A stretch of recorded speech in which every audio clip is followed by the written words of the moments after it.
welcome back to my channel. I am here with a book review, finally. If this is the first video that you're seeing of mine, I recently had some surgery, so a lot of my, well, I've had one surgery, and I'm about to have another one. So my videos have been more relating to that instead of book stuff. But today, I wanted to review A Good Girl's Guide to Murder by Holly Jackson. This one I liked. I didn't love it, but I liked it enough that I want to continue the series. I want to get Good Girl, Bad Blood, and then I forget what the third one's called. But regardless, I liked it enough that I want to continue with the series once I can.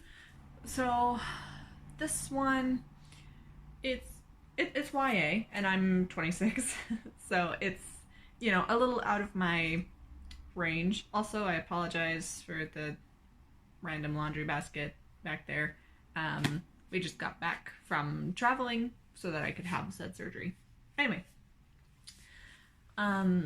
so there were a lot of scenes in here that were kind of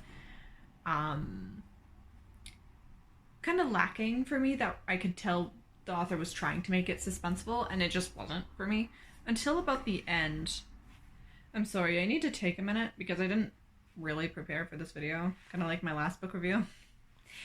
And I keep kind of getting the two books mixed up, this one with Two Can Keep a Secret, because the plots are similar. Two Can Keep a Secret I hated, so if you want to check out that video of me ranting and complaining about it, link will be in the description and up somewhere. I forget which side it is. This one, I think. I liked the relationship, like not necessarily relationship, but like friendship between Pip and Ravi, I think is how you pronounce it. Forgive me if I'm wrong. I liked the format of it. I liked the style of writing, sorry. It's nice because it kind of goes with, like, it goes to first person because she's writing... Wait, is this all written in first person? No, this is third person, but then it goes into first when it goes to, like, her diary entry logs, or capstone project logs. And, okay, let me just double check. How did this one end? So this book actually had me guessing. I kind of suck at, like, puzzle solving, so it's not hard to keep me guessing. But it did keep me guessing. I had my own theories, but I don't think I was right. It's been a while since I've read this, so the memory's a little fuzzy, plus, you know, surgery. I'm sorry, I'm gonna keep bringing it up because it affects a lot. It was a major surgery. I'm fine, but, you know, it was a major surgery. Right, there was that. Okay, so there was this plot twist. I'm not going to mention what it was because I want this to be as spoiler-free as possible, but there was this plot twist at the end, or close to the end, that, I don't know, it was strange. I didn't really like it. It kind of felt like Pretty Little Liars-esque, if you know, you know. With it. It wasn't as out there as Pretty Little Liars did, but it kind of followed some of the same themes that they did with their plot twists, and I was not a fan of it. So, I'm sorry, I gotta adjust some things here. So yeah, I wasn't a fan of that. But I think otherwise, my feelings about this book are pretty neutral, in all honesty. Like, it's not bad. Like I said, I'd recommend it. I'd recommend it, especially if you're younger or you know, are around my age and you still enjoy YA stuff. You know, go ahead. It's great.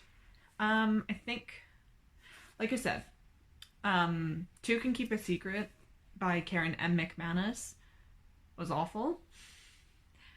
And if you want something like that, read this.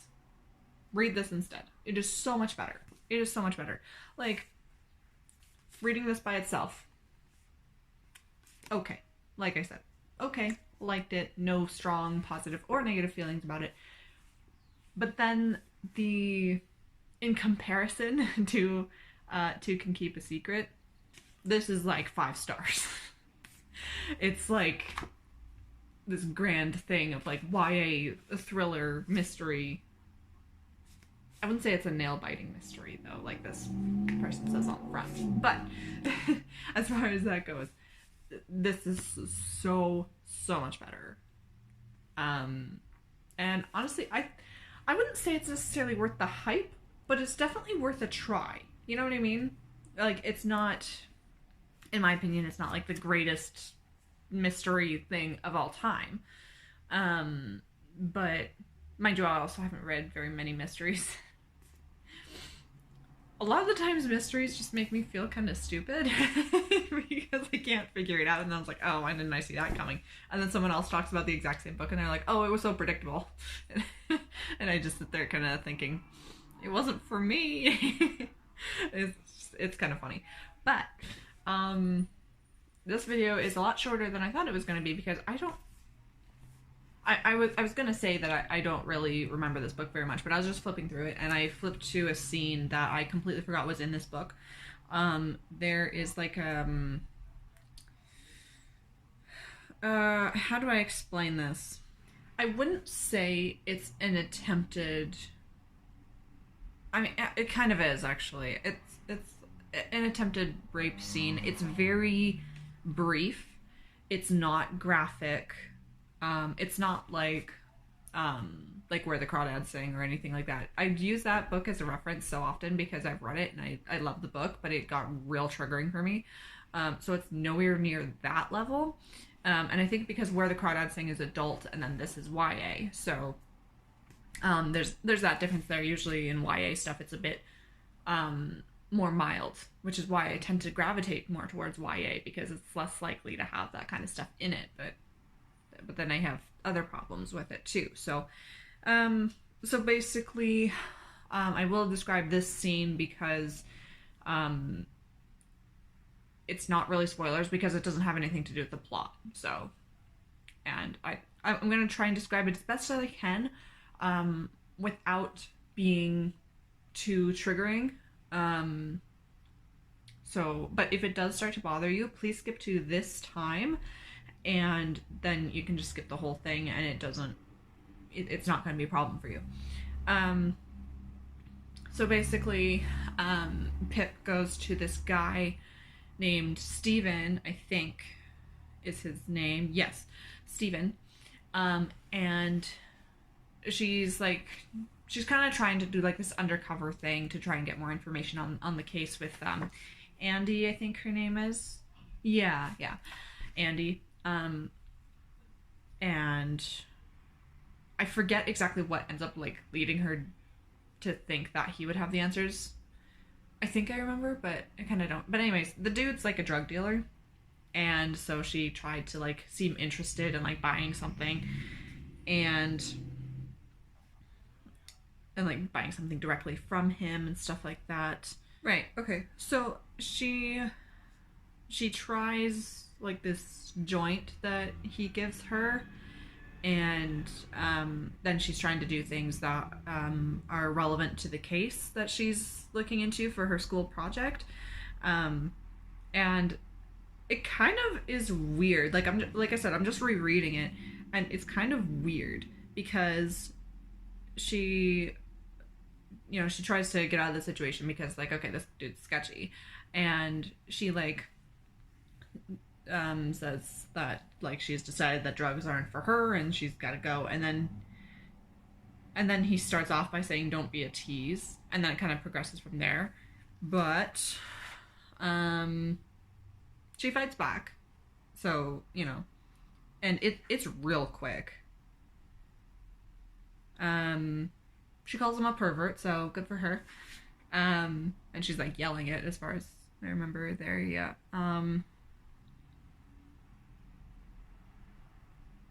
Okay, this does drag on a bit longer than I thought.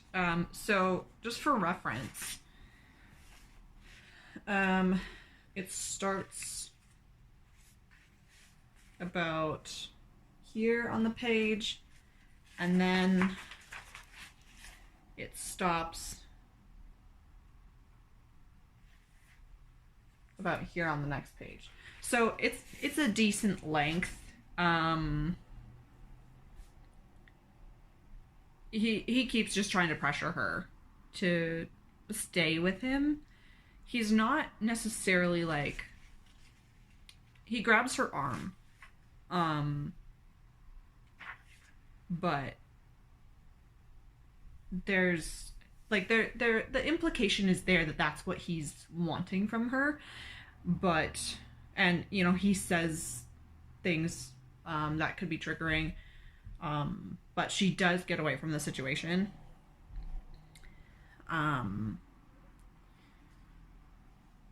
And I don't think, if I'm remembering correctly, I don't think that there are any other scenes like that. I think that's the only one.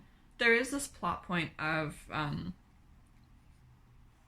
a secret older guy being a suspect in Andy Bell's murder. I think Pip suspects that Andy was having an affair from her boyfriend with this secret older guy. So again, some implications there, but nothing outright, which is nice. So, yeah, it's really, overall, it's good. And I like the message at the end. I loved the ending. Other than that twist that I was talking about before, the ending was really good. And I felt satisfied. Like, honestly, I would have been satisfied if this was a standalone book, but because I know there are more books in the series, I want to read more of them. I want to read the rest. Apparently, the third book has some mixed reviews, though. But I think I will kind of wrap it up here. Like I said, this is kind of a shorter one. But you know what? I feel like that's probably a good thing, given my last review was a like half-hour long video of me ranting. So I think it's okay to kind of balance it out. But yeah, so overall, I think I would give it 4 stars. I think that's what I gave it on Goodreads. Yeah, 4 stars. Check it out. If you like these kinds of videos, or you are curious about writing stuff, because I'm writing my own story / book. Don't know if I'll publish. Anyway, so I'm writing that, and you know, like I said, I am dealing with the surgeries. If any of that interests you, consider subscribing, and I hope to see you in the next one.